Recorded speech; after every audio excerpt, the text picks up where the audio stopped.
Oh boy, oh boy, oh boy, oh boy. Yay.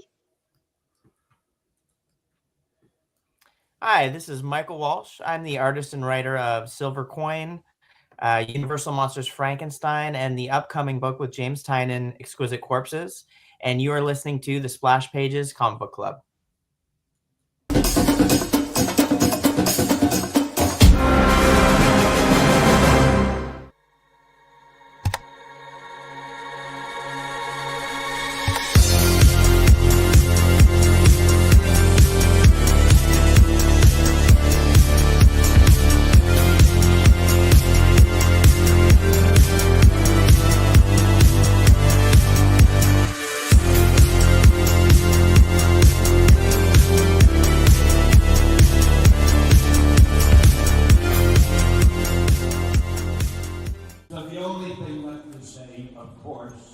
Is the one obvious thing.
Hey, happy Tuesday, everybody. I don't know why it stopped just like that. Anyway, you are watching Splash Pages. My name is Leo. I'm the monkey behind the keyboard here. We have an incredible show for you as always. And we'll kick it on over to Carrie. How's it going? It is going smashing, Leo. I am so thrilled out of my mind about our guest for tonight that I can't introduce him because I kind of lose it a little bit. I'm just like, squeak, yay. So let's go over to Drew and he can do it. And then we can start the show. The words. Come on, Drew. You got it. Words. You have Okay. the words. Hi, everybody. It's Tuesday again. It's still not Monday, so that's an improvement. So we're here. We're back. We had a little time off, and we learned absolutely nothing. So about the usual. We have a stellar guest to start off our April. We had him here last year, and he's been so goddamn busy. We're so lucky he jumped on again. You've seen his work on his very well received adaptation of Frankenstein, or Frankenstein's monster, but Frankenstein. He's doing a fantastic collaboration that is probably going to blow all the doors off with James Tynion, Exquisite Corpses. There's going to be more of his extremely great creator-owned book, The Silver Coin. He's done a bunch of covers. You've seen him in Marvel, DC, Dark Horse. He's done covers. He's done interiors. He's written. He's a one-man machine, and he still had time to come here for us. But everybody, please welcome the one, the only, Mr. Michael Walsh. Hello. Thank you, everybody, for being here. I'm excited to be on the show again. Well, we're excited to have you. And I just have to go back to Drew for 1 second. I just realized the way Carrie put the background, you have horns. Oh, yeah. That really did kind of line up nicely. Wow, that is fantastic. Yeah. Okay, cool. Thank you, Carrie. That's some subtle imagery there. I am to serve. Yes. So, well, Michael, thank you again. And I'm glad because Carrie's been squeeing about this for like the last couple of days. Because if anybody's excited about having you here, well, we are, but Carrie is definitely like, oh my God. I'm like, we know. every time. So, Carrie, do you have anything to start with? Well, yes, I've been covering this since we got the black screen that just said the Project Exquisite going on. And like, okay, what's gonna be? What's gonna be? Oh my God, what did you Mhm. do? You guys just broke my brain. I'd been looking for. I'm like, okay, this is gonna be fun. Whatever it's gonna be fun. It's going to be huge. This is guys. Okay, if you don't know what's going on, if you haven't been following me, and you really should, because I Carrie, keep Carrie, you up Carrie, to Carrie, date on Carrie, all Carrie, these Carrie, noir things. This Carrie, man and hold James on. Take a Tynion deep are breath and then go. Okay, this there we man go. and James Go. Tynion are releasing like just creator-owned wonders with terror and so much fun. Exquisite Corpses is going to be this beautiful, beautiful project that can remain to be an ongoing thing. It's not something that we have to go, oh, we're only going to get 13 issues and then we're done. We're getting all of the things. And then there's more Silver Coin coming out. And just, oh my God, how do you, and along with the comic, Mr. Magic the Gathering artist here is also putting out a card game to go with Exquisite Corpses, where we're getting basically like a serial killer free for all tournament kind of thing going on, and all of the killers are just crazy. They've been slowly releasing them. I've given Leo some pictures. We can go over them a little bit, but tell us what's been going on. How did you guys keep this under wraps for so long? Because That's probably been the hardest part about this project, is not being able to talk about it, because me and James have been working on it for a very long time. James came on to write an issue of Silver Coin, and we had been friends for a long time. We're the same age. We got into the industry, both of us really quite young, in our early 20s.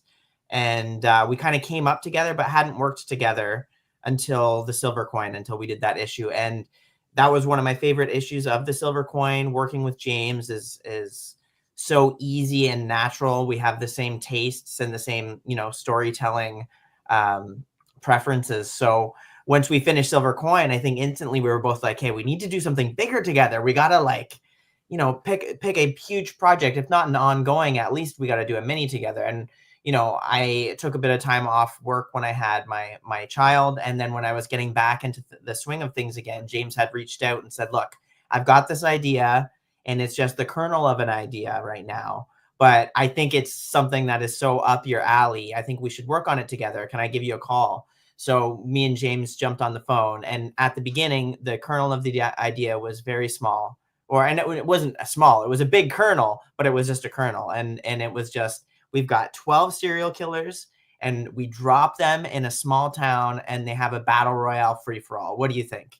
And I was like, instantly, the creative spaces in my brain were firing, and there was explosions in all the cylinders of my brain, with killers and designs and who should fight who, and how the structure of the story could work. So I think like it would just hit me perfectly, all of the different things that could happen with this story. And by the end of that call, me and James already had talked about a bunch of different ideas for killers and the small town and some of the civilians. And I think the next day I had sent James some art for one of the killers, and what they could look like in the story. So yeah, and that was a long time ago. I think that was almost 2 years ago now. So we took our time, because me and James both had a bunch of other commitments to finish before we could jump into Exquisite Corpses. So we took our time developing the story, figuring out where we wanted. That's a great photo. that's my favorite picture. Figuring out who all the civilians would be, who all the killers would be, and who we wanted to bring onto the project and get involved in it. And during that process, I came up with the idea for a game that could tie into the comic, a card game, like a tabletop strategy light game, with a lot of social elements to it. So we've also been developing that over the last almost 2 years now. And we'll have more announcements on that card game itself next week. But I can do a little bit of talking about that while I'm on the show as well. Just a little bit. Just a little bit. I But yeah, mean, so we're just so excited. And yeah, keeping a project that you're this excited about secret for that long has been so tough.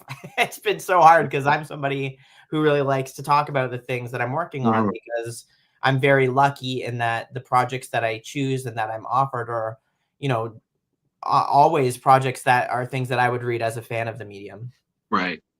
I mean, I mean, well, I will say this. I mean, just to kind of side note here. I mean, you guys worked on, I think it was issue 11 of the Silver Coin, which is believe the diner one. Which, Yes. as a fan of diners, I was like, don't do this to me, guys.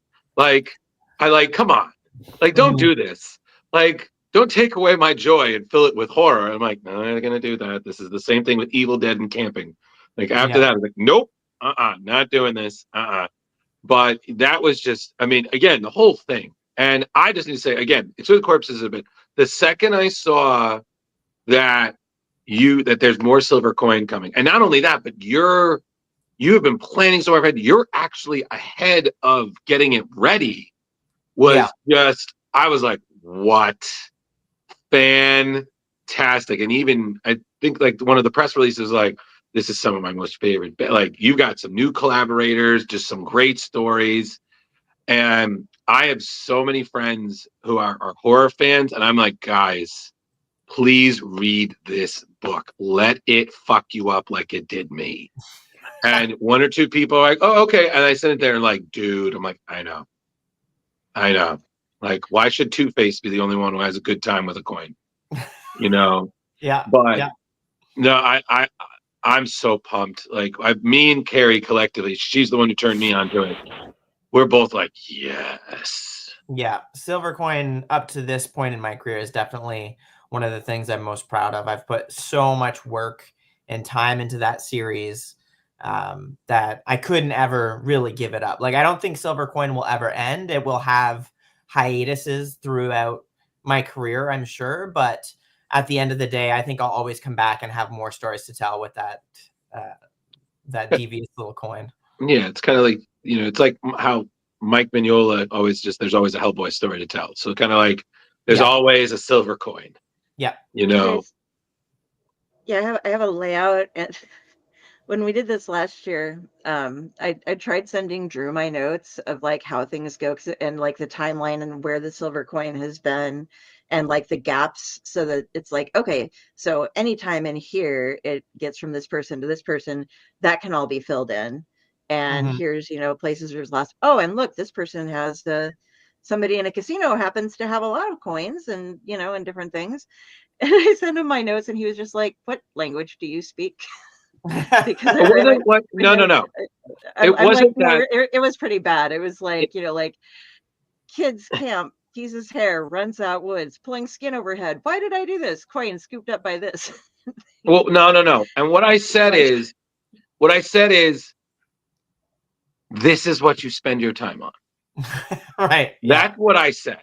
And because I'm just imagining her with like the red string rooms. So it's like, okay, it went here and then went here. And I was like, Carrie, it's 3 a.m. Go the fuck to sleep. And she was like, no, I have to figure out where the gaps are. And I'm like, I will give you Michael's email. Please send this to him. Let him reward your crazy. And here he is. So that joke's on me. And you can't tell her to do that at 3 a.m. Like that's no. She was already up, okay? Because unlike some of us, she sleeps other hours.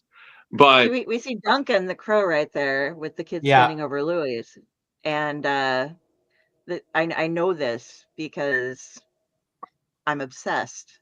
It's my thing. She is. I love Duncan. He's one of my favorite characters in all of Silver Coin. See, my avatar for everything is a crow, so I'm like, he's my pal. And you love this book any more than you already do? No. And then you do another issue. It's like, nope, love it more. Yeah, I just have to say, I can't wait for more. Like the second that issue drops, it's going to be my hot take. I'm like, yes. Oh, it's just it's fun. Even looking back at these pages that you're showing here, this was drawn so long ago now.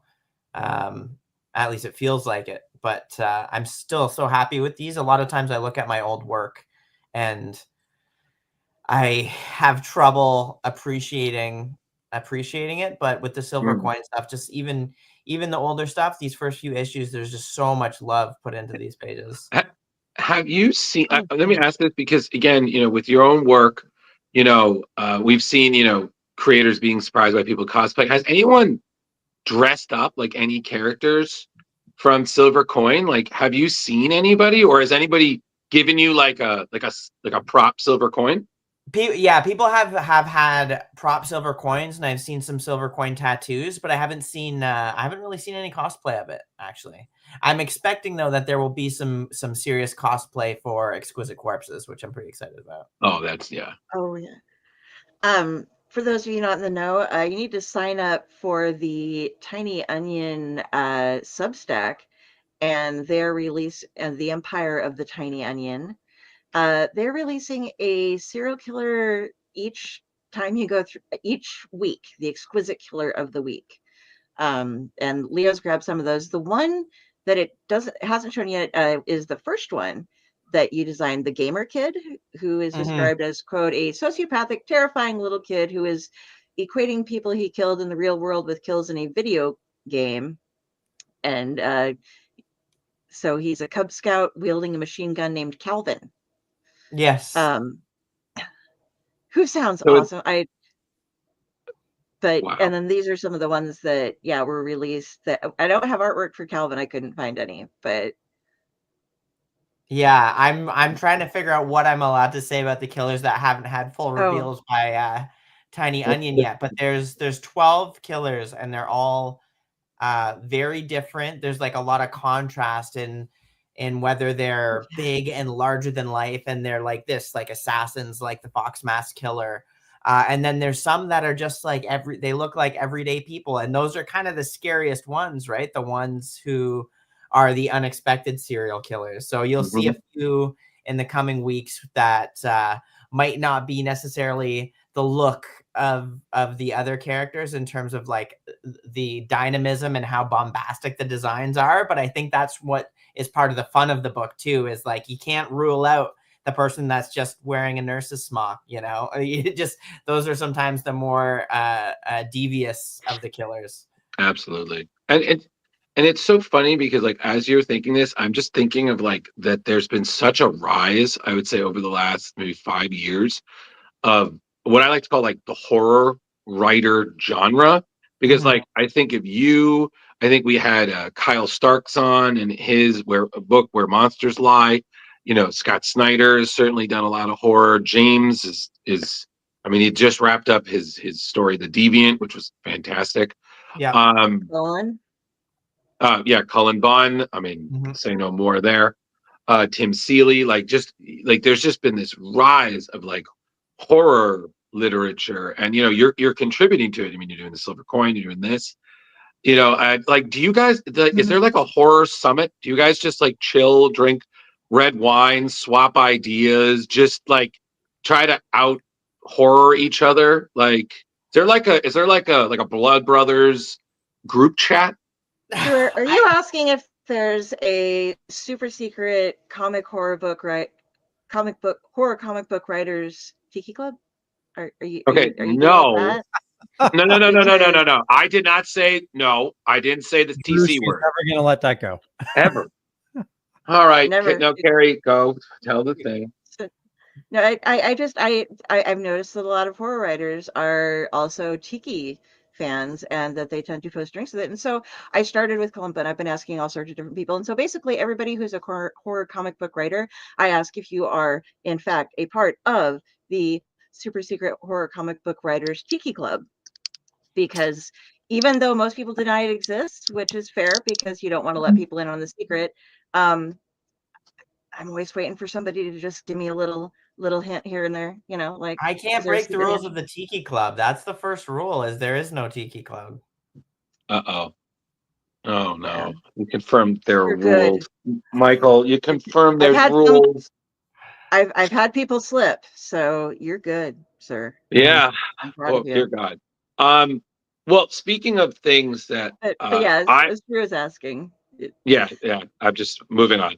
But there is one thing I definitely want to ask, is that you were able to participate in the Horizon experiment, which was Porchak Pachotti's idea of just one shots of various projects and whatnot. And I believe yours was the Sacred Damned. Was that? Yes.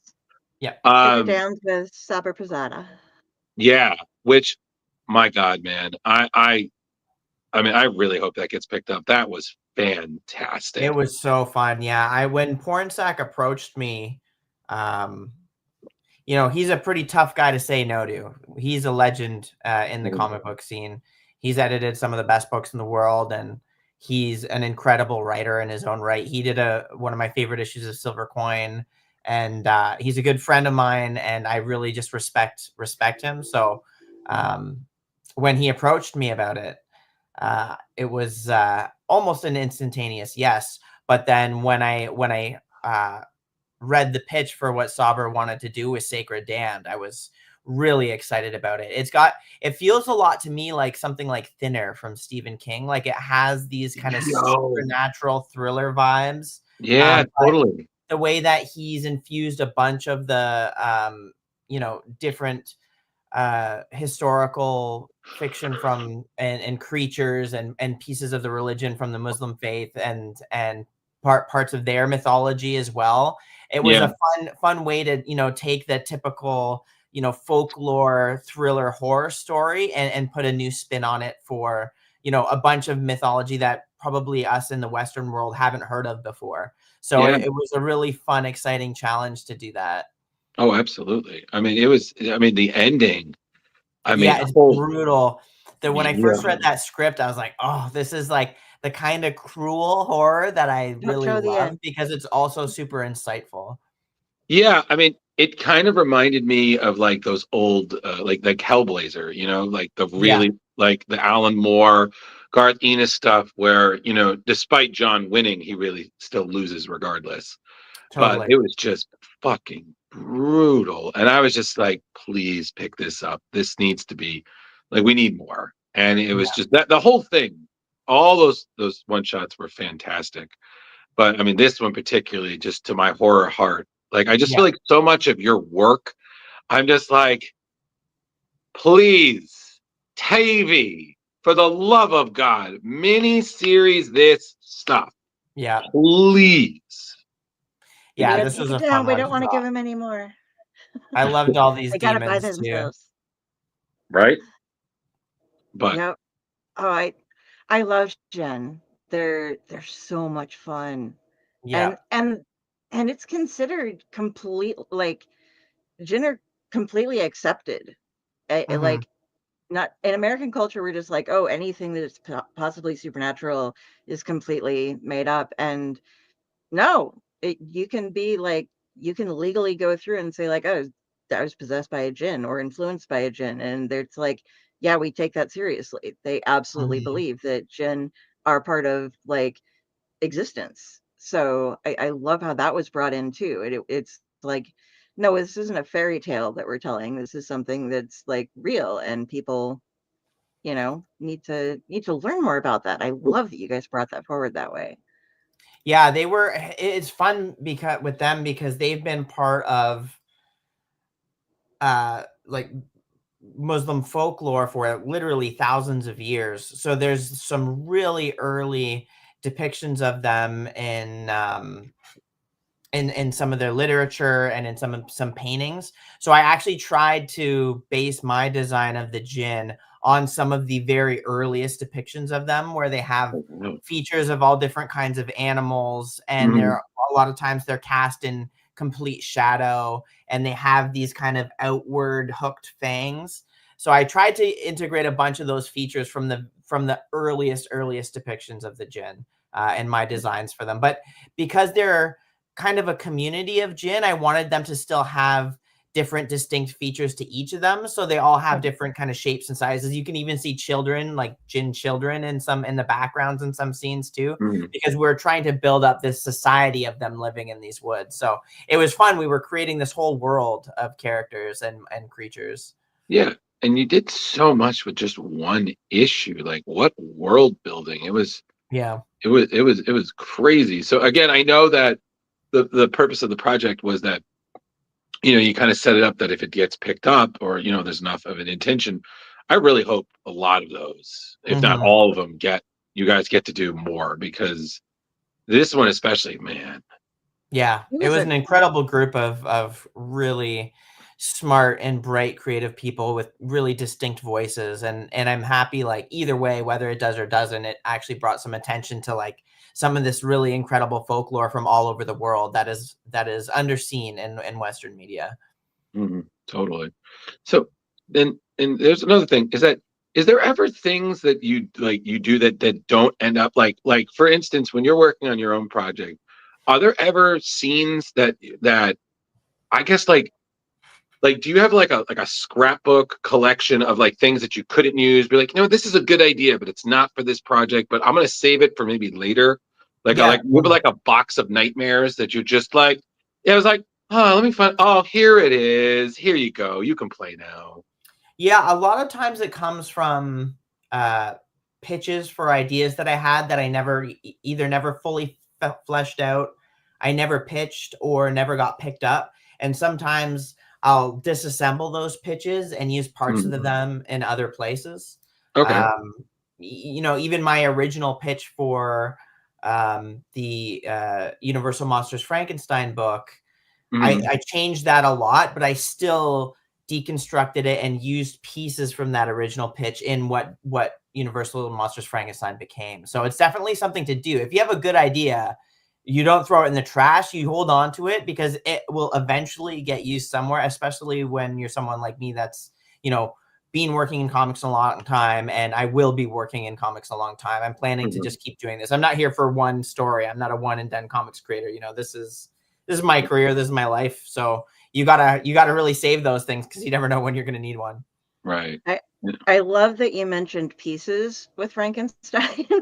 Yeah. And I also love how absolutely confident you are, because you've made it and you're there, and comics is going to be there, and you are going to be in comics for a long time. This isn't one of those like, I'm going to try, I'm going to do my best. You made it. You're landed, you're hitting it hard, and you're doing great. And you own it. Thank you. Yeah, I mean, I didn't mean to insinuate that I'd always be successful, but I will always be drawing comics, no matter whether Marvel and DC or Image are here or not, whether I'm even making money. I'm just somebody that has a very busy brain, and I need to be telling stories, and comics is the way that I've chosen to do that. So whether I'm even making money from it or not, I'll be telling stories in the comic book form one way or another. Yeah. You didn't sound like you were bragging. You were just like confident. Oh, okay. Yeah. Yeah. You were just like, this is a fact. Like, like I am wearing a green hat. I was like, no, he is. It really shows your love for the medium as well. Like, we've spoken to some people that, very few comic book creators are, it's a daily job for them, but it's awesome how many people that we speak to, including yourself, that, you love the medium. Like we love, reading and, holding comics and sniffing comics, Whoa, what are you doing with your comics, buddy? It's not a scratch. What aren't you doing, dear? Yeah, like, okay. Comics, like, the old newsprint comics, they do have a smell. That's for sure. That is true. Yeah, there's a nostalgic smell to those when you go into an old comic shop and you're flipping through the old bins, and you crack open, like, from the 80s, an issue of Daredevil. Like, that's got to smell. It does. Smells. Yep. Nothing like Catholicism and Marvel guilt. Yep. Yeah. Absolutely. Well, I also want to say is because we had previously last month we had Dan Waters on, who worked on the Creature of the Black Lagoon. Yeah. And then so you guys just are adding to the lore, and this is especially great because you told stories that are woven in between what we already knew. Yeah. So it's almost like you were doing both a prequel and an adaptation and your own twist at the same time. And you just, I was gonna say you must have gone like to circus school or something, because you just juggle things so well. Like, thank you. Yeah. Like there was so much happening, and everything is dazzling. Like literally, I'm watching this and I'm just imagining, like, you're drawing it, you got a candelabra somewhere, just true gothicness, and then you have like young Frankenstein in the background. It was like, with this horror, a little humor. And I then watched the this movie sorrow.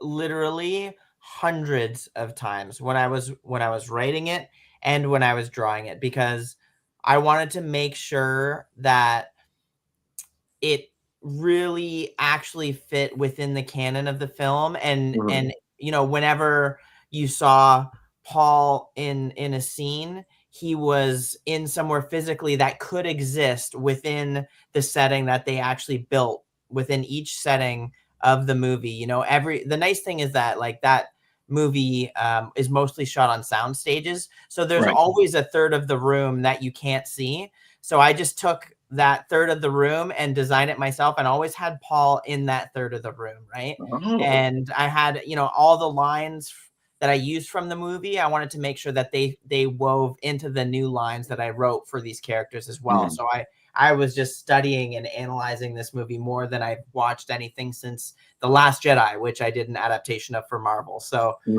probably the movies that I've seen the most in my life now are Frankenstein from 1931 and The Last Jedi, Star Wars The Last Jedi. Of course. So as you did it from the movie, because these were all the Universal Monsters ones, are you a fan of the book as well? Yeah, Just so I'm actually more of a fan 'cause of you the have book to, than the film. I do love the but movie. you, I think it's a beautiful movie, and I think it's shot so incredibly well. But the depth of theme that Mary Shelley has in her novel, and the amount of character and the complexity of the arcs that all the characters go through, are something that you couldn't capture in that film, and the structure that it was made and the time that it was shot. So my goal with this was not only to be reverent of that film and to pay homage to it in all the ways that I could, but I also wanted to bring in some of the complexity of the novel and some of the themes of the novel into the framework that the film's already established. And I mean, I hope I did that, but then that Mary Shelley's Frankenstein is definitely, it's in like my top 10 novels of all time. I've read it a bunch of times. I absolutely adore it. Yeah. What? Leo, can you go back one page? Because this was the like, okay, you just broke me. Like, Yeah. oh, Yeah. this is so hard. Just sorry. No. It's such a good horror comic, but it also has like all of the feels right there on those 2 pages. Is just like, this is going to destroy you so bad. But then you go on to see what else happens and to get all of those other themes that you put in it and stuff. But you know, just reaching out and trying to connect, and Yeah. Well, also the scene, let's see, where was it? Back here, you know. yeah. It's definitely heart-wrenching, you know. It's guys, don't get me wrong, this is heart-wrenching, but the man had the one moment that always stuck with me, was the Petunia scene. I don't know why, but as a kid that wrecked me. I have no idea why. It was just, you know, she was just throwing, he was like, oh yeah, the flowers float. He's like, well, you're cute, so I'm gonna throw you in. And I'm just like, he didn't know, man. He didn't know she couldn't swim. Yeah. He didn't know. He doesn't know anything. What kind of kid is hanging out at a pond whose parents let her go there when she can't swim? No, that's not the question his you asked, fault. Carrie. The question is, where was the lifeguard at the pond? Okay, clearly that man was getting a snack, neglected his duties, and he did not do the body system. Okay, you have to have your body. I learned that watching the movie Heavyweights. You have your buddy, but it's body. Okay, so in horror movies, it's body, but whatever. So you're saying there was like lifeguards in medieval Europe? I'm 100% yes. Okay, yes, life gardens. These are the Bavarian Alps in the 1930s. I suspect these waters are pretty cold. I don't know if we got many people swimming in them. Yeah, exactly. But the point being is, the guy was clearly on lunch. Yeah. And, you know, he was the real monster. Okay, I'm convinced. Frank was just splish splashing. Okay, but that's just my whatever. Moving on. But one thing I wanted to ask in terms of adaptation, Michael, is when I was reading yours, I definitely remembered, you know, what the late great Bernie Wrightson did with Frankenstein. So I want to assume also a fan. as well. So did anything that Bernie did, which was, a league in its own, did any of that inspire your adaptation? I think, I mean, Bernie Wrightson's work is a consummate influence on my stuff, especially his Swamp Thing stuff too. Yeah. And he, with this, I wanted to really try and stray away from his stuff. Mhm. If anything, for what I took more so from his Frankenstein were some of the designs of the lab, the way how cluttered they are with all these different tools and Mhm. mechanical devices that the doctor is using. But I wanted to try, like, I'm just not even physically capable, I don't think, of drawing like Bernie Wrightson draws. That person, he was just beyond incredible. So, I didn't even want to try and do any kind of emulation of his work, but Mhm. it's definitely something that was on my mind, is, the way that he drew the scenes and the way that he added atmosphere and tension and mood. Oh, yeah. Like, he's just an incredible draftsman. Oh, But 100%.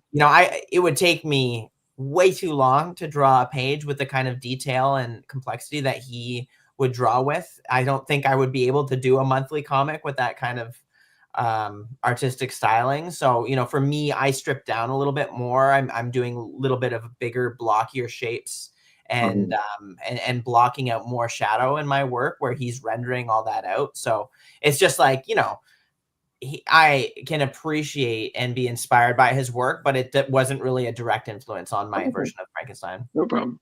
Yeah, That no. that that picture down in the bottom right with the brain, Yeah. is amazing.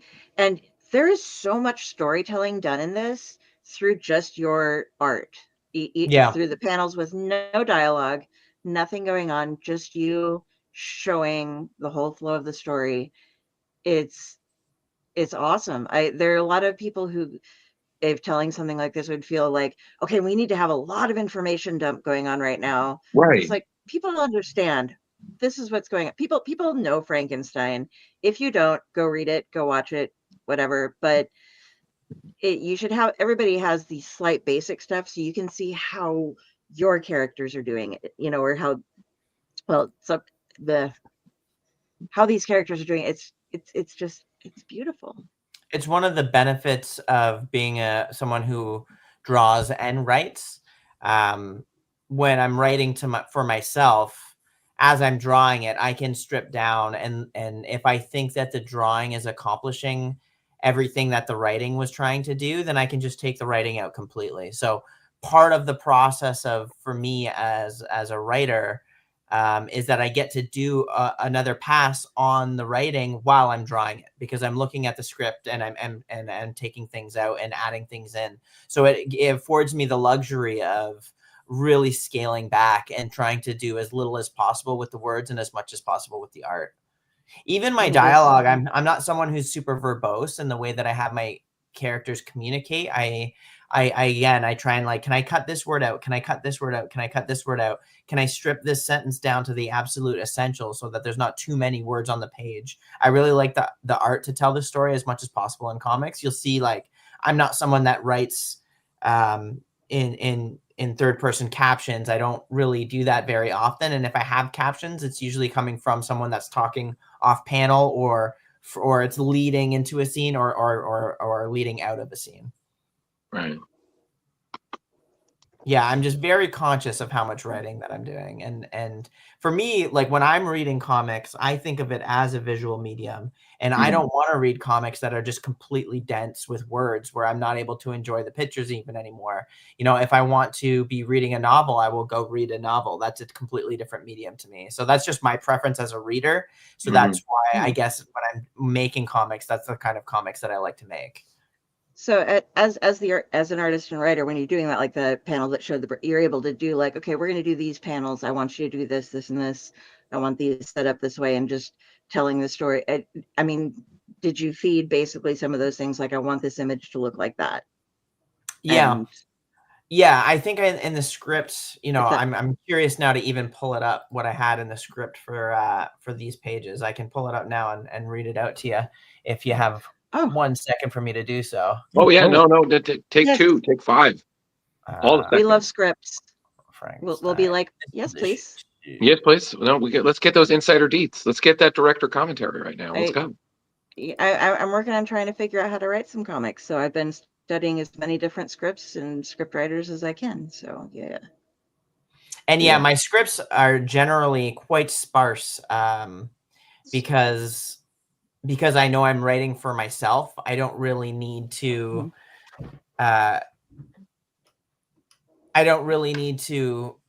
really over explain what I want, how I want the shots to look. So for page 7, 1, 2, 3, 4. Yeah, see, like even in the drawing of page 7, I've changed from the script here.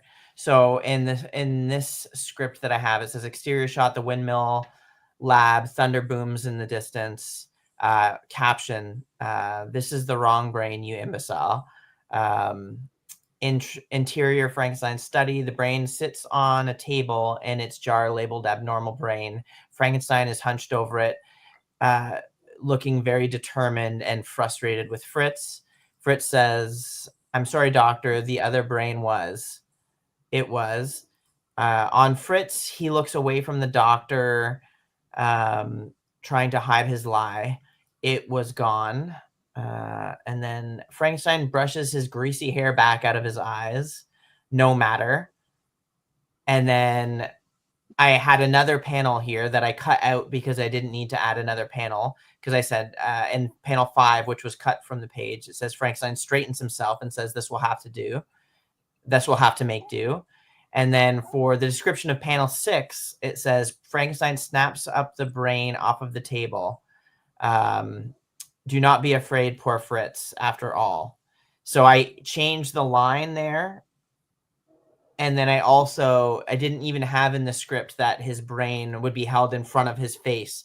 I feel like probably as I was drawing that panel, that visual struck me that it would be really interesting to overlap the brain over Frankenstein's own head to show his connection to the monster. So, that's the benefit of writing to myself, is that I can actually, have ideas while I'm drawing and then integrate them into the script. But that's also the way that I work with writers as well that aren't myself. A lot of times, when I'm working with James, I'll have ideas for things as I'm drawing it, and I'll send him a rough layout of a page and say, what if we did this on this panel? Because I think it could be really visually interesting with this character. And 99.9% of the time, James is all over that, or any other writer that I've worked with. You have to, I think, as someone who writes for other artists as well, you really have to trust your artist. And if they have an idea for something visually that they think would be really interesting on the page, you have to let them follow that idea to its completion. It's great to have both sides of it going on. I love when we have the combination writer artists on, because you guys know so much, and it's not like it's bad to not be able to do both, but we get to see how well everything goes together, compared to sometimes there's this whole disconnect of like, oh wait, and then this could have maybe been a little different. Oh wow, you used a lot of word balloons and didn't let your writer know that was gonna, or didn't let your artist know that was gonna happen. So goodbye background, and stuff like that can happen a little bit accidentally at times. So I think I always say to people who are newer in the comic book industry and newer creatively, that they should just, even if they don't do published work in it, they should try and do everything in a comic at least once, or learn how to do it, so that when they're actually, say they're writing a comic, they know what goes into lettering it. They know how much space there's going to be, so that they can cut down and write the speech bubbles in a way that they know will work within the context of the page. So it's good to kind of learn all the different elements of the craft, just so that when you're actually putting something together, you have that knowledge in your mind, and it helps you write a tighter comic, honestly. And then the editor will have to do less editing later down the road. And did you have all of your color panels picked out before it was Tony Marie? No, not really. So Tony, this was a project where I really let Tony play with the palettes. Like, there were some instances where I had some ideas for things, but she really just like, she dictated a lot of the atmosphere of this book by picking these palettes. So much of that was on Tony, and so much of the look of this book is on Tony. That's why I really wanted to make sure, you know, she was credited on the cover, because she's such a big part of the voice of the book. We have a really interesting working method where Tony will pick the palettes and she'll put the textures down on the page and do some of the lighting. And then a lot of the times I will jump in and do some shadows and shaping in the color, just so that the figures have a little bit of that rendered look, so that the shapes and the form of the figure is what I had in my mind. So there's kind of like a little bit of a back, and we kind of pass the colors back and forth a little bit while I'm working. And it really, I think, has benefited my art in a way that it probably looks better than it ever has, you know, starting with Frankenstein and Silver Coin. It is such a beautiful book. Yeah. I think you two are a perfect team up there. Thank you. Yeah, I mean, well, she's not only my creative partner, but she's also my life partner. So it's nice that we're able to work together and work in the same studio, and we can kind of look over each other's shoulder as we're working, and you know, point each other in specific directions, or let each other know what's working or not. Now, I was unaware of that. That's great. Okay. Yeah. Sorry. All right, Leo. Yeah. Do both of you work off of straight digital, so like Photoshop and whatnot, or do you hand draw and then scan it in? I do both, but a lot of especially with Exquisite Corpses is almost all drawn traditionally, and then the colors.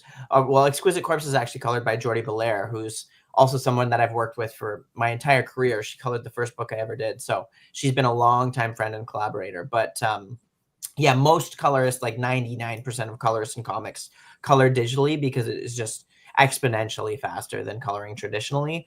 I have done some traditional colors on some covers that I've done. I've painted them, and some magic cards that I've done I've painted as well. But mostly, most of the time I'm doing coloring digitally in Photoshop, and Tony's uses Photoshop as well. A lot of Frankenstein was drawn in Photoshop digitally, just because I was trying to save time and move quickly, because deadlines were pretty tight. So I just needed to have a quick turnaround, and I'm much faster digitally. Having an undo button when you're inking saves a lot of time. And I'm assuming you're using like a Wacom or yeah, I've got a big Cintiq tablet right here. I'm not gonna move my camera too much here, but I think you can kind of see it here. It's oh my God, 24 inches. Right. So this'll you draw on this. Oh, hold on, I gotta make sure there's no spoilers on it right now. my Photoshop will. Oh boy, didn't see anything. Spoiler on it. Oh, that's a big spoiler. Oh boy, got directions for the Tiki Club. Oh man, you can see here it's got a comic book page on it. Guys, you can zoom in on and draw. This is a page from Exquisite Corpses issue 2. So I don't want to reveal too much of it, but yeah. So this is where I do a lot of my work on this screen right here. That's amazing. The tablets have come so far. Like I remember the original ones where, you know, it's just a pen and, you know, just a white, you know, just when they added the screen, I think that's so cool. Yeah, you know, I have that flat black thing with the e-drawn, and it's like I can't even see what I'm doing. I quit. yeah, that thing has a high learning curve because you're looking at the screen, but you're drawing down here. So it's that's what I started on. I used one of those for years before I got the Cintiq, because these things are quite expensive. So I really needed to save up for it early in my career, at least. Yeah. Nice. Absolutely. I mean, again, much excite for everything you're working on, sir. That's I think that's the best thing. Yeah, I don't know. I'm kind of good. I don't know. Do you got Carrie? I know you got more. Well, before Carrie, questions. I just wanted to say, you know, how you tie going back to Frankenstein, and I also want to bring up Worst X-Man Ever. But how you tied all the different body parts together and, you know, made like an emotional connection for each one was just, I absolutely loved it. And, you know, finding out, you know, why he's afraid of fire and, you know, why he was holding on to the son's hand and, you know, the love, don't want to spoil too much, but yeah, just absolutely loved how everything just tied together.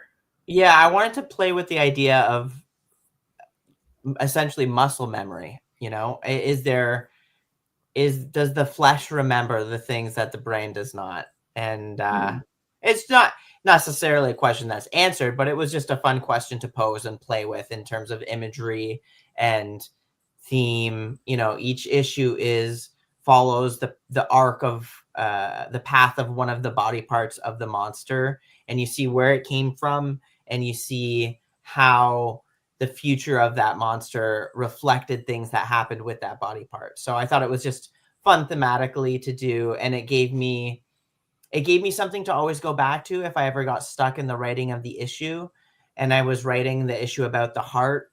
I would think, how can I go back to what the heart means and why it's important and what people's hearts tell you about them, right? So I always had that to fall back on if I was ever stuck with what someone should be saying or thinking or feeling, which was it's a good storytelling technique, is to make sure that you have your theme, whether you really want to hammer it home or not, it doesn't matter. But whenever you have a bit of a block, you can always go back to that theme and think of ways that you can tie into it. Awesome. Sure. It's got me talking about craft. I can talk about craft all night long. So. We will let you talk about craft all night long. Especially mac and cheese too. We'll talk about that as well. Thank you. Oh, I'm stocked on mac and cheese right now in this house because my kid likes it, and we never know if he's going to want the Paw Patrol mac and cheese, the Spidey mac and cheese, the plain mac and cheese. So we have to have all the options. Yeah, you got to be ready because again, you're on that mac and cheese level. You could get to the butter noodles phase. You know what I mean? There is, it's a pasta trajectory of childhood to teenage years, adulthood. It's a perilous journey. So all the cheese and carbs for you, sir. Yeah, I can't say no to cheese and carbs. I'm a fan. No one can, except the lactose intolerant. Then they have to work with that. Just real quick mac and cheese story. It's I got one too. Oh my god. Oh god. Well, okay, not to be a downer or anything, but as the two of you know, and Michael, I know you don't know, but my mom passed away recently, and she's been on my mind and everything. So, but speaking of mac and cheese, growing up, we grew up poor, and she would make the most amazing mac and cheese. She would go to like the deli and get like all the it was like the ends of the cheese, that they don't want to give out. So all these mixtures of different types of cheeses, and she'd make a homemade mac and cheese with that. Most friggin' delicious thing I ever had. Guys, you're making me hungry now. God damn it, Leo. And we order food whenever we go to your place. And you just use this. I can never make that. It's yeah. You'll have to make it for us this upcoming August. Wait, my mac and cheese story is pretty quick. Kiddos will not stop. If you get them started, I have one who's almost 30 who is still like, that's the go-to is the mac and cheese, and won a full year's worth of free mac and cheese out of the whole country from Panera for a year. So so she was just like, I'm getting my mac and cheese every week. I'm going in. I get my cheese. That's all I would eat, I think, if I had a year's worth of mac and cheese. Oh, hell yeah. Panera mac and cheese is so good. Yeah. But it's, she was a volleyball player and an athlete, like in track and everything. So it was like carbs. You need all this. And then it's like, you graduate high school, you go to college, you don't run 3 miles a day. And it's like, maybe not so much carbs, but it's all good. You balance it out. That's true. And then you still eat the mac and cheese because it's free mac and cheese. And why would you not? Well, yeah, of course. You just jog a little bit. I have no mac and cheese story, despite the fact that I do love mac and cheese. And if it is made, I'm not going to not partake in that. So that is just my story. It's got to be pretty bad if I'm just like, nope, can't do it. No, it's not. So that's my story. I'm good. Just give me carbs and cheese, kids. Mm-hmm. And all right. Leo, did you want to talk a little bit about the worst X-Men ever? Yeah. Because he really was. But Yeah, Um, it was, for a reason. And Michael, I know you didn't write this, but this was just a fun book. I'm not a big X-Men reader, but I really enjoyed this book. God, The this was a lifetime ago. It was probably around 10 years ago that I drew this. Yeah. So it feels, I haven't looked at it in a long time, but my art has changed so much since then. It's just so interesting for me to look at it. See, Well- you draw cute things. yeah. This is like, aw. You do really Yeah, good it cloth was- draping as well. It's fun. I was actually just talking to Max Bemis, who was the writer on this the other day. Oh, nice. And he was just saying, like, oh, I know that you probably don't like your work at it, but it's great, man. It's great. It's just very interesting to look back at and think about the things that I was spending time on then, and then the way that I've consolidated a lot of my workflow now, and how fast I'm working, but how much higher the quality is of the work. It's kind of wild. You learn a lot when you draw literally 1,000 pages over 10 years. I would assume so, but I've also never been more terrified of somebody being accused of Logan calling somebody lawsuit boy. So that wrecked me. I was like, oh no, kid. Oh, welcome to the club. You are officially along with Spider-Man and Deadpool, or people that have pissed off this man. Yeah. So good on you there. and I have piece here. This was friggin' hilarious. You just be dead because you'd be exploded. I have a question about the art, and this specific page setting worked out really well. Thanks for changing that. Right, like, no, go back.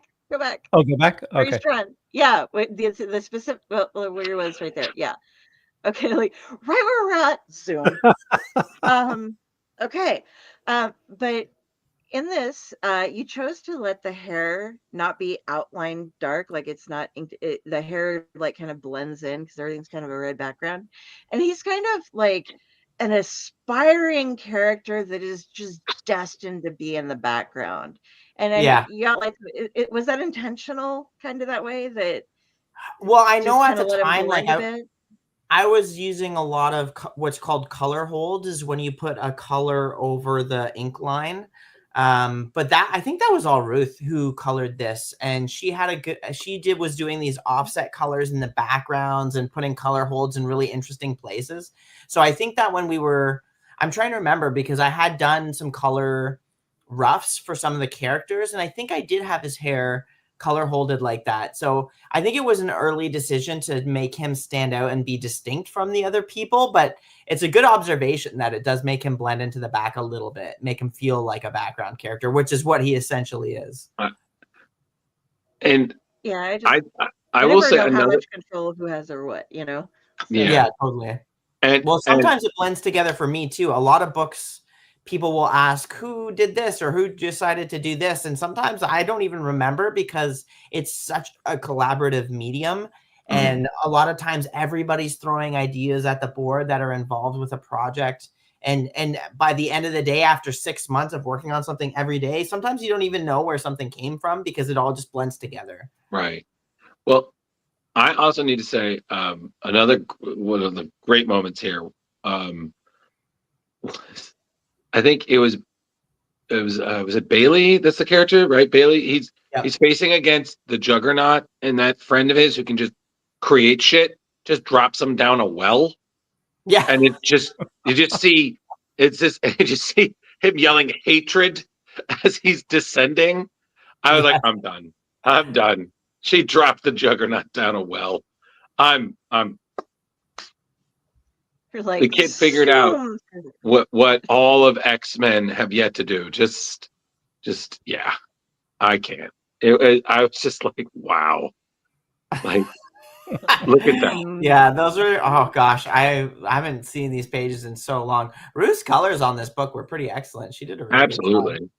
But so like that was hilarious. Like even like the little things, like I loved, like you had the one where you had this like potential future. And you had like what happened to everybody, like the Hellfire Club were like DJs, And I think, what was it, like Magneto and Quinn Quire were mad that the guy who won basically stole their shtick. So you Yeah. have just like penniless Magneto and Quinn Quire, and they both have signs. And Magneto's like, I was right first. And Quinn Quire's like, this guy stole my shtick. I was like, I'm done. If anybody knows X-Men lore, this shit is fucking funny. Yeah. So, but you had so much to do with this, and it was just so fucking funny.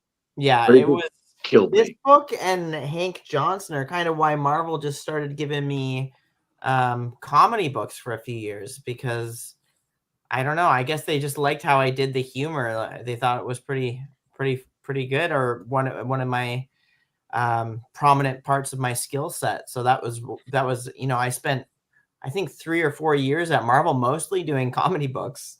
And it's funny because now I'm known as the horror guy, which is kind of the other end of the storytelling spectrum. But there is some overlap between horror and comedy in that what you're doing is building towards a punchline. You're building tension on the page to either, tell the joke, hit the punchline of the joke, or scare someone. So both of those things, you're just building tension. Right. Would you write a B horror book, like just like it's supposed to be cheesy horror kind of thing? Oh, or totally. is Yeah. it I mean, I think even like sometimes, well, Creep Show was kind of like that. I think, in some of the Creep Show issue that I did with Joe Hill and Jason Chiaramella, that had a lot of humor and a lot of B comedy in it. Absolutely. I finally read that story you did too. Like, after your Infestation, didn't book, you? I actually read the anthology with Wolverton. Oh, And I was like, very I was different. like, yeah, I was like, wow, they still did a really good job. But that ending, I was just like, oh, damn. Yeah. That was a Yeah, slick that was comic. a fun one to draw. Yeah, man, that was crazy. But That was oddly my introduction to Joe Hill, as like the first thing I knew about Joe Hill, as who he was. Like Oh, interesting. I'd read bits and pieces of Joe Hill before, but all it like that was my like, oh shit, he's Stephen King's son. And the only reason I knew that is because I was covering that article because I do all the horror stuff, and I was reading. I was like, oh, and he's just like, how did you? Why? What's even wrong with you that you didn't know that? I didn't say that. I just said, I don't know if you've read it, but his novel Nosferatu is really good. Absolutely. I will check it out. Absolutely. And I will also say his anthologies are absolutely fantastic. I just finished 2 of them this year alone, and they were, thank you to my local library. Support your libraries, kids. And I'm working through one of his is The Fireman. Yeah, Fireman's really good. Yeah. But I read I think it was Strange Weather. Yeah, I have that one too. Yeah. Yo, that was like, he had some great ones. Like, I read one that I was like, man, I can't wait. Like, I was like, I would gladly film this as a fucking series or a movie. It was so good. Yeah. But no, he's great. And you guys did a wonderful job adapting that story. So, kudos to you. Thank you. Yeah, no, it was really fun working on that and getting to know him a little bit too. Any potential future collaborations with him, maybe, that you can talk about or not? I would love to. I would love to work with him again. There's nothing planned right now. I mean, he's a pretty busy guy. He's working on his new novel and TV stuff too. So he's pretty swamped. Like, even on the Creep Show book that we did together, Jason Chiaramella took the reins a lot and a lot of the writing, because Joe is just so busy. Oh yeah, totally. But so, how far in advance are you up to now, since we last covered you on issues of the Silver Coin? If you're able to, like, you don't have to say what they're about or anything, but like, how many can we be expecting that we know for sure are going to be like hitting us? Well, the next arc is going to be 5 issues. I have all of the scripts except one, and one of the issues is drawn and another has some work done on it, but it's not completely finished yet. I actually drew them. I'm drawing them out of order because I was just drawing them kind of in the order that I got the script. So issue 20 is drawn because that's the issue that I wrote. And then issue 16 has, or no, 16, yes, has a bunch of work done on it as well. Nice. Which is issue 16 is really cool. I can't, I almost just said who. Yeah, I can't say who's writing anything besides myself, obviously, yet. But yeah, it's a really fun arc. Very like, you know, each arc feels very different. Each story feels very different, but I feel like these issues are kind of more experimental, I guess. I'm trying some new things with the art, especially on issue 16, and then issue 20. The setting of issue 20 is something completely different that we haven't seen yet. Maybe I'll just spoil it because I can, because it's my book, so I can do what I want. Yeah. But issue 20 is in space.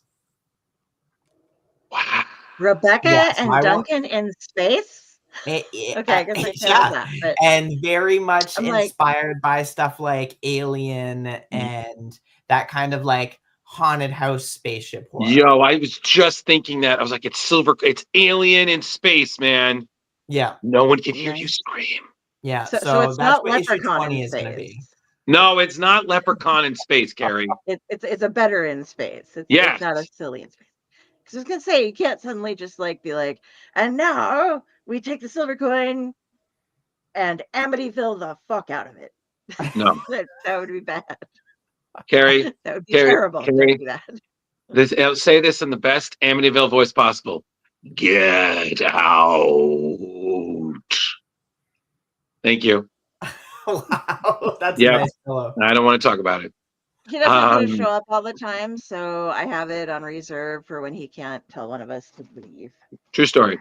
Well, Michael, we're coming near the end of things, and thank you so much though for coming by. We're glad we could strike up a hearty appetite in ye. Yeah. But thank you so much. But in terms of what you have coming up, what are you going to are you going to be at any conventions that people can meet with you? I'll be at Toronto Fan Expo at the end of the summer. I'll be at NYCC in the fall. I'm going to be doing some appearances on James's Corpse Tour, which he's doing. So James Tynan is doing a tour of signings to celebrate the release of Exquisite Corpses #1. So I'll be showing up at a few of those, but that's yet to be announced. Cool. And I'm still on the fence, but I might be popping into San Diego for San Diego Comic-Con. So stay tuned to my social media for that. But if I am there, I will definitely announce it. So just a couple little appearances here and there. With the way that things are at the border, I'm kind of cut down on my American appearances a little bit. Fair enough. Yeah. Fair enough. We understand. Yeah. Totally. And then Leo, do you have anything you'd like to ask? Well, I probably asked this last time. It could have changed.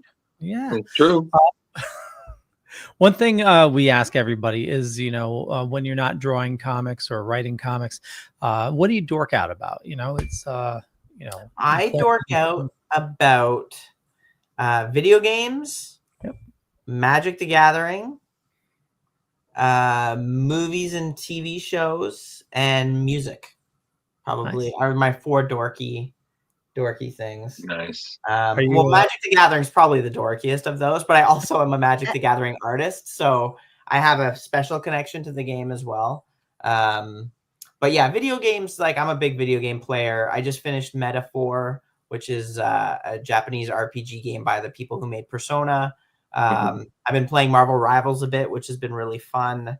And me and Tony just started playing Split Fiction, which is the new game by the people who did It Takes Two. And it is so fun. It's some of the most fun I've had playing a video game in a long time. And it's a split screen game, couch co-op. So you're just sitting beside each other, playing it. And it's a really cool story too. You're playing these 2 women who are writers, and they've sold a story to this evil corporation, and the corporation has come up with this machine that can extract the visuals for their stories from their brains, but something goes wrong and you get stuck in these writers' stories. So I don't want to say more than that because it's really fun, really cool story, just so engaging. It's a great game. I highly recommend checking out Split Fiction if you're a couch co-op player and you have someone that you get along with, or you don't get along with and you want to make that worse, that you want to play couch co-op with.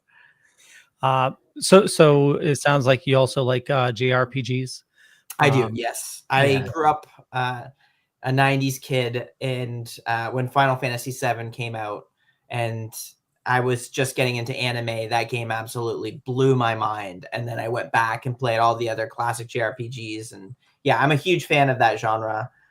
In recent years, I'm a big fan of the FromSoft games. I like Dark Souls and Bloodborne, Sekiro, Elden Ring. All those games really tickle something in my brain. Did you couple things? The Dragon Quest remasters. Have you? Haven't dipped in there yet. So Dragon Quest is the one that's actually a little bit of a blind spot for me, because I played all the Final Fantasy games, Chrono Trigger, Legend of Dragoon.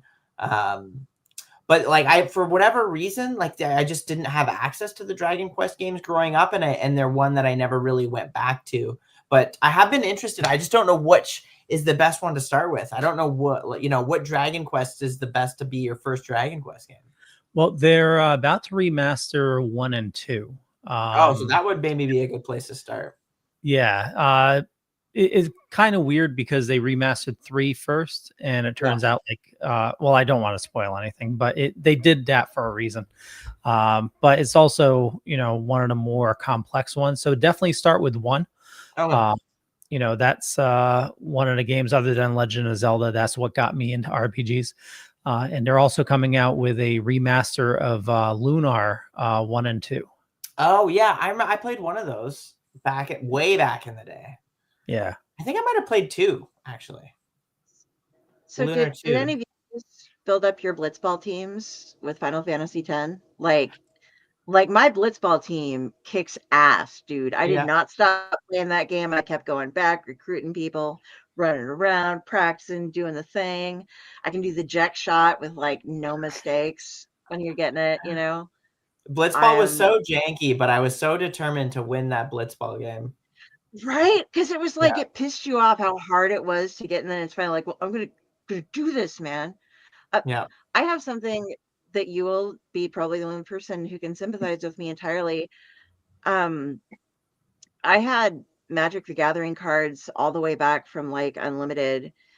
And when I was not spending much time at my house and some other people were living here, they stole my entire collection.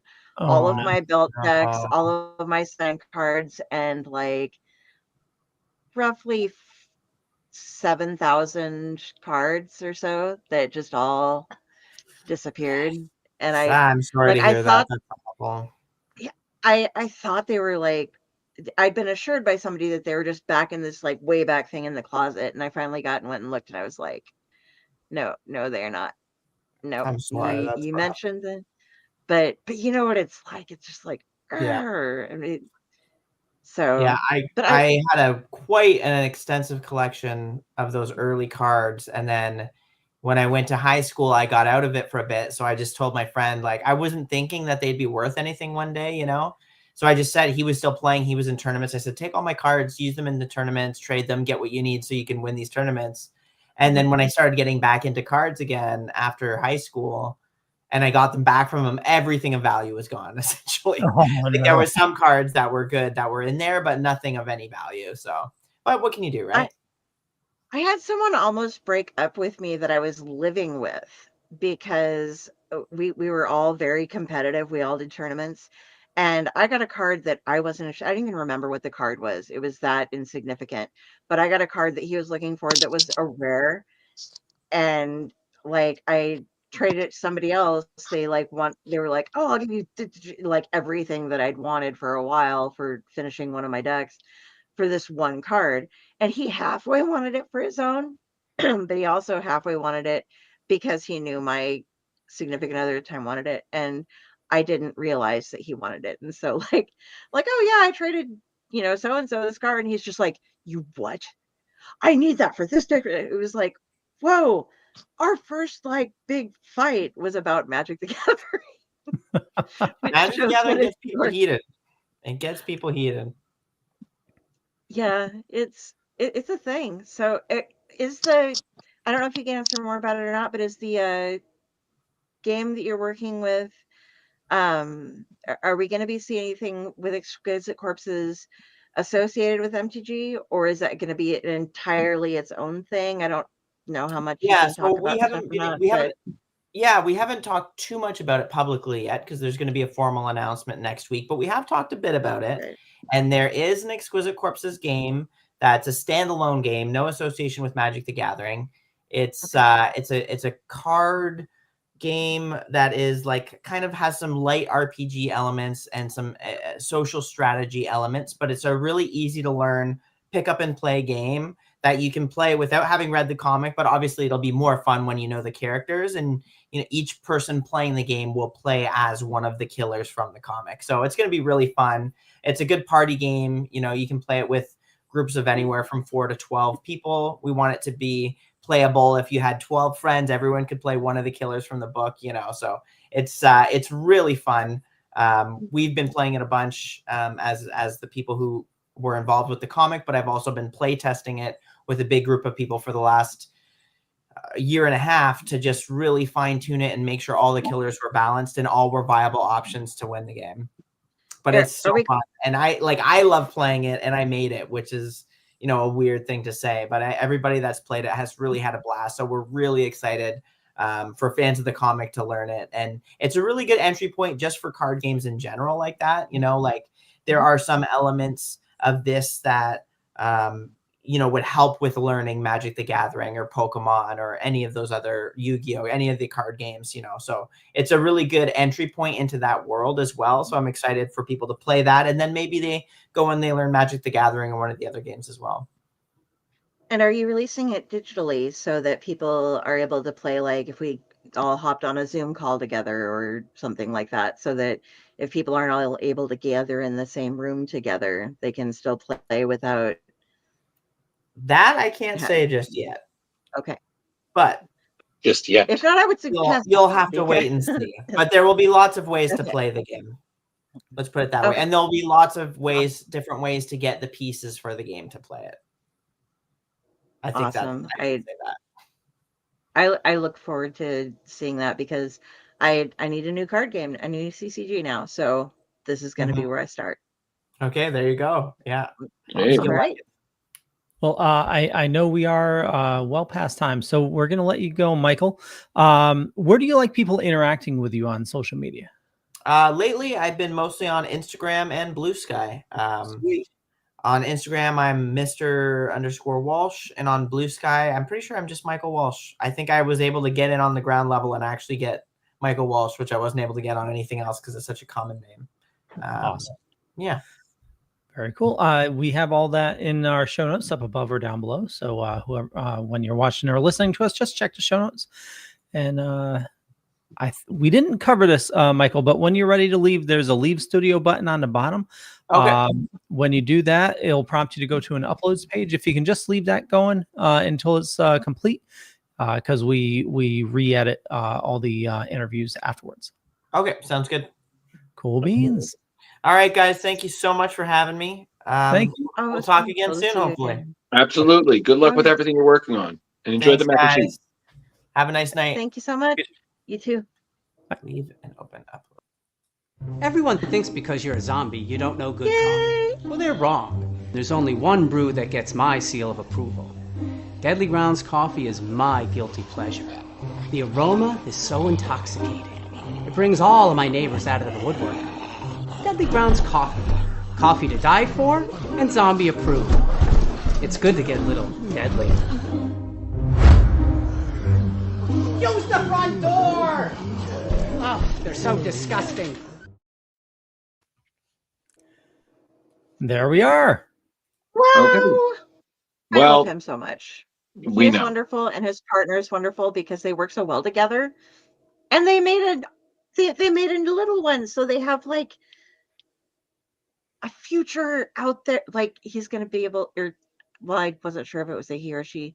They are going to be able to lead the world in writing, drawing, inking, illustrating, coloring, everything.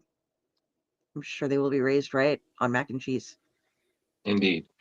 But I have to say this is a first. We don't really have any news. We do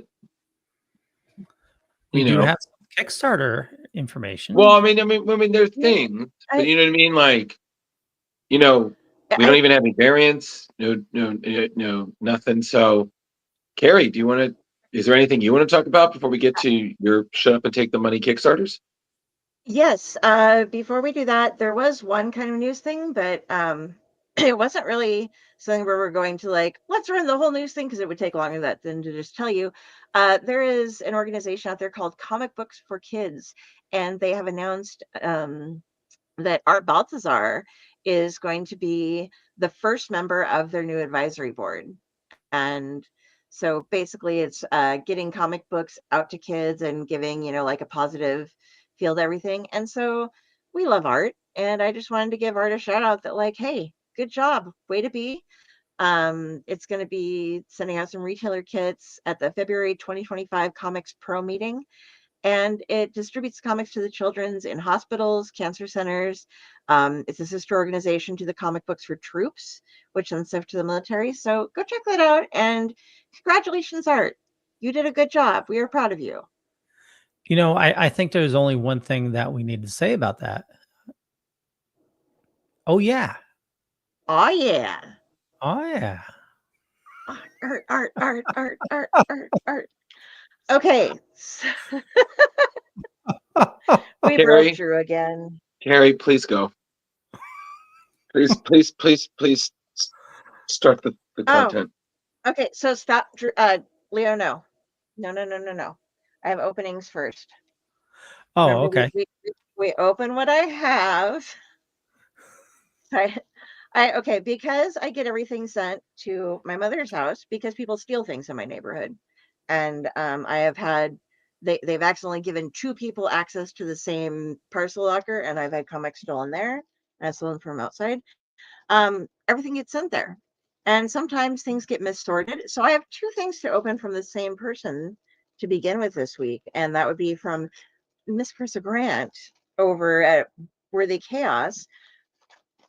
And I should have done this beforehand. I'm terribly sorry, fellows and fellas.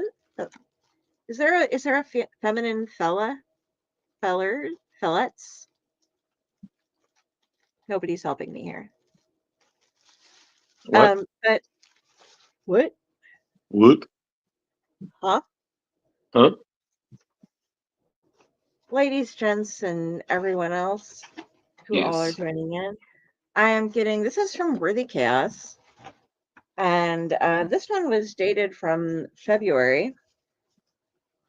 And Chris, everybody's using these wonderful Gemini mailers lately, and I would really like to emphasize that if you're sending comic books and you have access to these, like if you're sending mass comic books, do get them because they prevent vending and loss of things, and they don't seem to be too expensive. But okay, this would be one of the latest versions of the Worthy Chaos Redemption, which is her sci-fi comic book with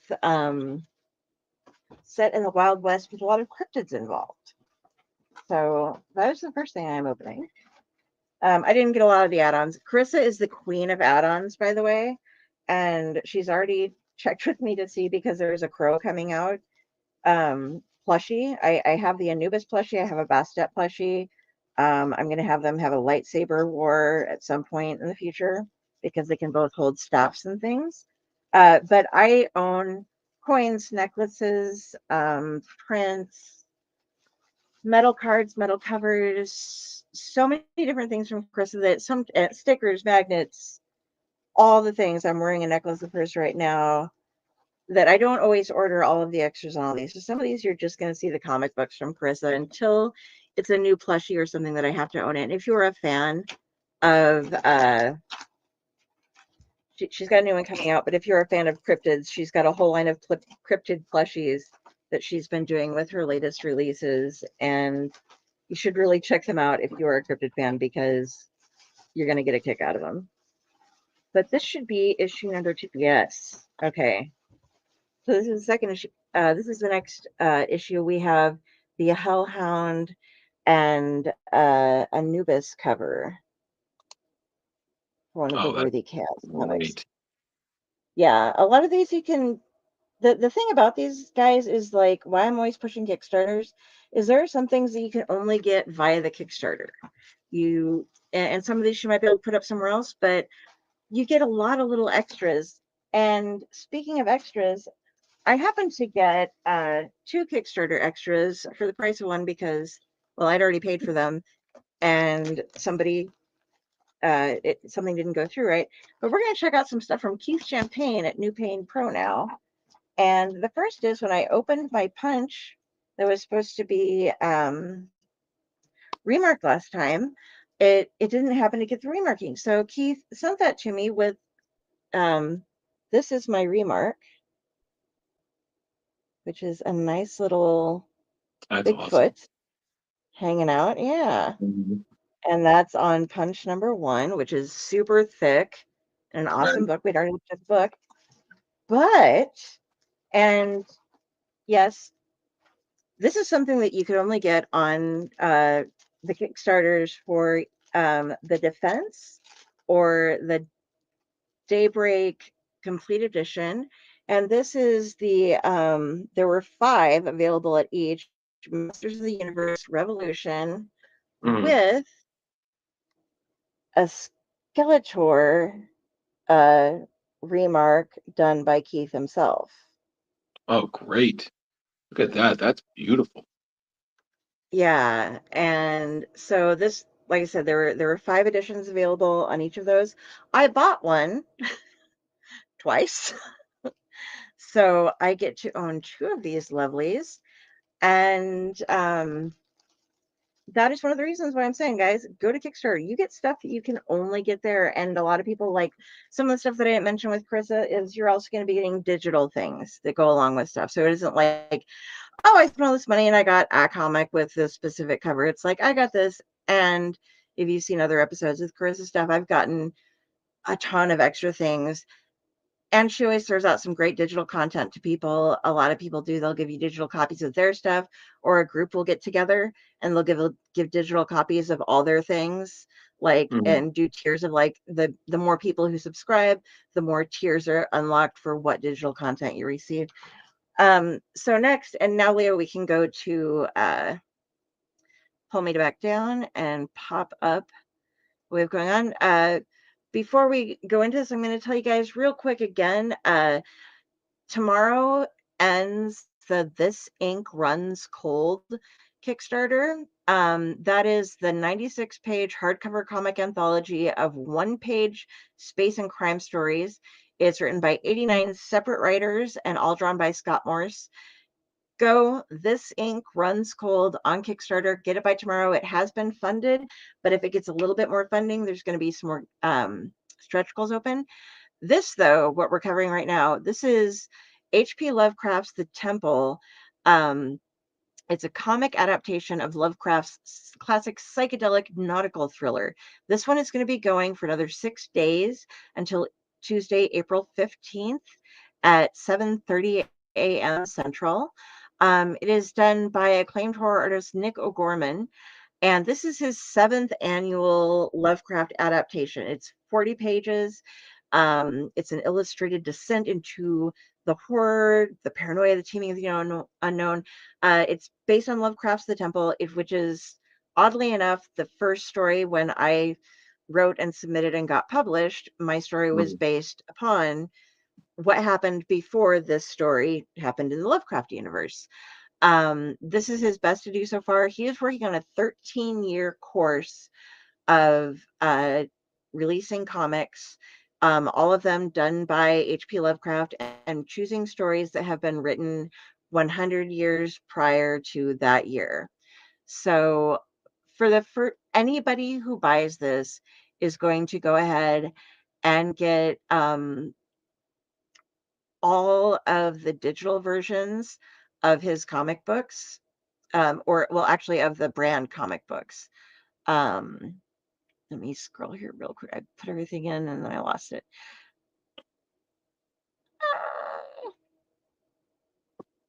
Oh, there we are. Okay, you can also buy the physical adaptations of them, but if you see there, like The Music Goes On, Herbert West, Reanimator, Beyond the Walls of Sleep, Rats in the Walls, Entombed with the Pharaohs, The Cured, there's H.P. Lovecraft Volume 1, and there are a couple of these that you'll get all of these if you just go ahead and buy any level of it. You can buy the digital tier for like $8 Canadian, which is less than that for Americans. Americans, for those of us in the United States of America, and you get the full work that they have done. And he sent it to me ahead of time because I reached out to him about this, and I've read some of them, and they are beautiful. It's awesome. This comic will also include, if we go back a little bit, they're the okay, this is one of my favorite. Those are prayer candles. So, Wow, um, yeah. So you that's can, cool. I've never seen this before. So you can get like, yeah, a Cthulhu prayer candle. Mm. And Okay, is it a prayer it- candle or a summoning candle? I Cool. guess it depends on how you use it. Do you put it in a, do you set it beneath some crosses, or do you set it in a circle? Do you put a little bit of rune work? Do you The speak answer is both. Corellian? Um, Carrie, it's scary that you know so much of that. Is it really though? No. Is Yeah, it? yeah, Yeah, Cthulhu thank you. Pagan. But yeah, and you can get this little print. There's a lot of different add-ons that you can get. The stretch goals that they have coming up okay, that picture right there is um a temple print by Chris Woods. It's a double page print that will be, there's a set of different prints at the end of the comic. And then the colored one with Cthulhu is Cthulhu and his greasy spawn. And that is a poster that if they hit the $6,000 goal, that is by Torrin Atkinson. And that is Cool. just gorgeous. And so, yeah, go ahead, check this out. Target Destroyed Comics and is the company going behind it, and it's Nick O'Gorman. He is just all about it. It's beautiful. The project is H.P. Lovecraft's The Temple. You can go to it on Kickstarter, and you have another 6 days to hop in. Like I said, it already is funded, so get to that stretch goal so we can all get that beautiful poster, because of course I invested in this because I fucking wrote a story about this. And yeah, so that's all I have. I really want to push that. And also, look out on the Kickstarters for a thing. Chris has something that's going to be coming out soon. We will announce it when it comes. I have a bunch of other things I'm going to be letting you know as they start coming out. And sign up for Axel's Infernal by DG Chichester, because he's waiting to get enough people signed up before he launches, because you're going to get a lot of really cool stuff in the first 48 hours that you would not get otherwise. So you want to get the early bird specials coming on with that. And we will be talking with him about that soon. Next month, isn't it, that he's coming on? I believe. Drew, do you have the calendar memory? This month. What this happened? month. Yes, Oh, it this did month. change months, didn't it? Yeah, Yes. He'll be coming on Sorry. soon. So we'll be talking about all of that. 2 weeks, I think. Yes, Dan, 2 weeks. Yep. Okay. So yeah, those are the Kickstarters. Check them out. Get yourself some Cthulhu goodness, because seriously, even if you just go for the digital, like I said, he sent me the digital stuff, and there's like Miskatonic High, which is awesome. It's a group of high school students doing, like, working at a community club in Miskatonic, in Cthulhu land, basically. It's hysterical. And all of the different he's done Music of Ivan Zion, just amazing. That These does are sound books good. that I'm so glad I found this Kickstarter, because it is something that I needed to own, and now I own it. Well, I will soon own this one, but I own the rest of them now, and building up to it. So yeah, and Leo, if you want to talk about scary things that I know, we'll do that after the show. I don't want to trap our guests. Speaking of scary things, Drew, who's coming on next week? Oh, yes. Thank you. Hi, everybody. Thank you for joining us. Michael Walsh was wonderful, and so are you. But next week, join us as we have the great Thomas Signuski. See, we really got to work on the names. Coming on, we're going to talk to him about his current project, which has been adding to the amazing story of Hanna-Barbera's The Herculoids with Craig Rousseau, some of his career and whatnot. We might have a guest for that as well. So who in particular, you're definitely going to have to come in next Tuesday. But we have a stellar rest of the month. I won't tell you everybody, because then why would you show up? So stay tuned. Awesome.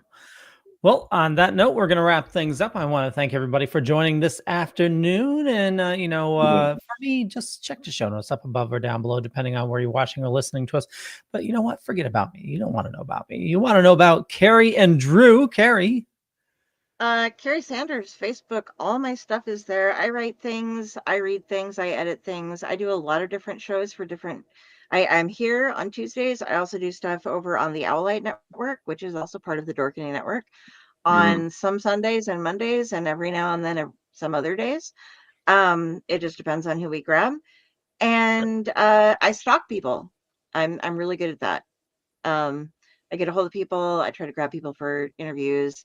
I'm trying to figure out how to get to the super secret tiki club. It's work in progress. I've gotten past the first 2 doorways. The third has nearly slain me thrice now, so I have to back off a little bit. But yeah, find me, check me out, see what I'm doing. If you want to talk to me, you're crazy, but I will talk to you back. It'll be fun. We'll have a good time. I think you need to Whoa. make a trip to Hawaii. Isn't that where Bobby found the idol? Mahalo.